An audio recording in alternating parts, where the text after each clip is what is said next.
It's the 1957 version of Frankenstein.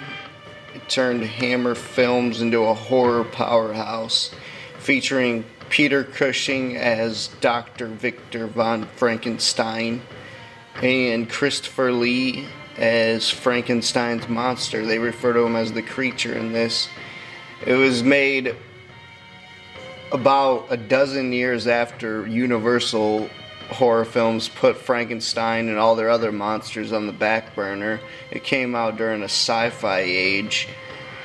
So they resurrected the Mary Shelley novel, which was in public domain at that time. They tried to stay away from anything that Universal did in the features of the look of Frankenstein, but it doesn't take away from it. Instead of focusing on the monster like all those movies do, they focus on Victor Frankenstein, like I was saying, played by Peter Cushing, an amazing actor, gives an amazing performance.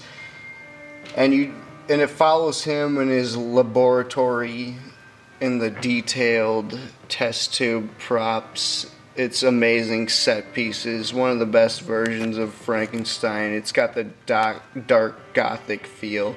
And the 50s and 60s horror sets, it doesn't get much better. He's more... So let's get into the details about this. He's more devious and self-absorbed in his work. He becomes manipulative and to get whatever he wants, and he slowly drives himself into being a madman. He scavengers for these body parts to create his monster, obviously. He's basically his own Igor. He becomes his own Igor. He doesn't have a henchman. Instead of a henchman, he gets a teacher who he hires at a young age because he inherits the Baron Frankenstein estate. He becomes the Baron of the Frankenstein estate after his father dies, and he's only in his...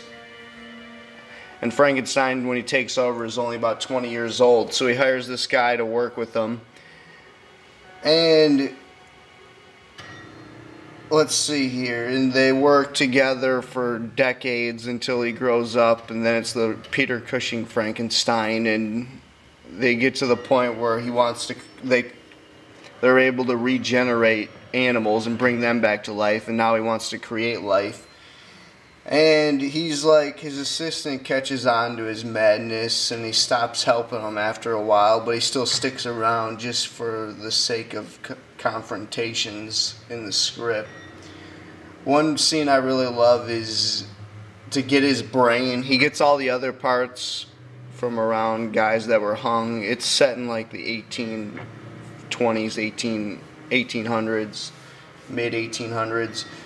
So it's got that old Victorian style European feel to it.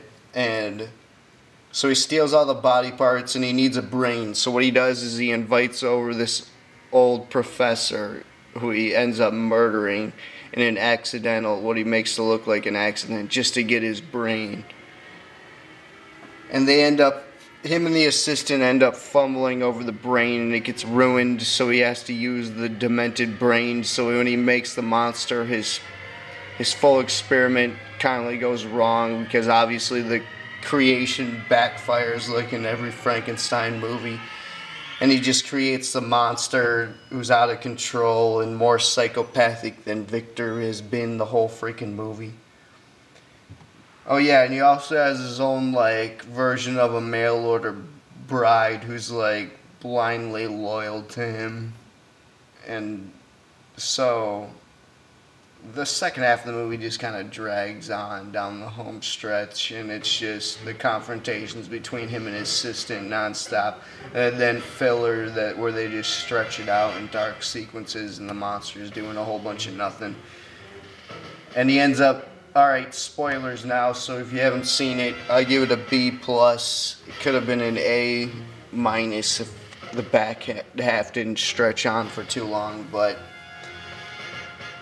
So it gets towards the end, and he ends up destroying the monster, and he ends up committed.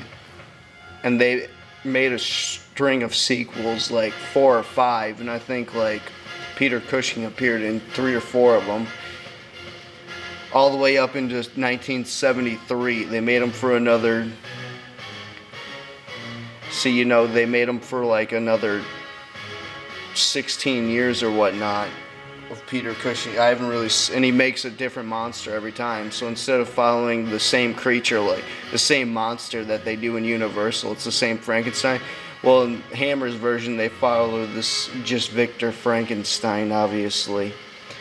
So that was pretty much all my thoughts on it that I had to get out. Tell me your thoughts and recommend any other Frankenstein films that I need to see. This was JBM, and tell me about the sequels too. And that's all my thoughts. I'm out.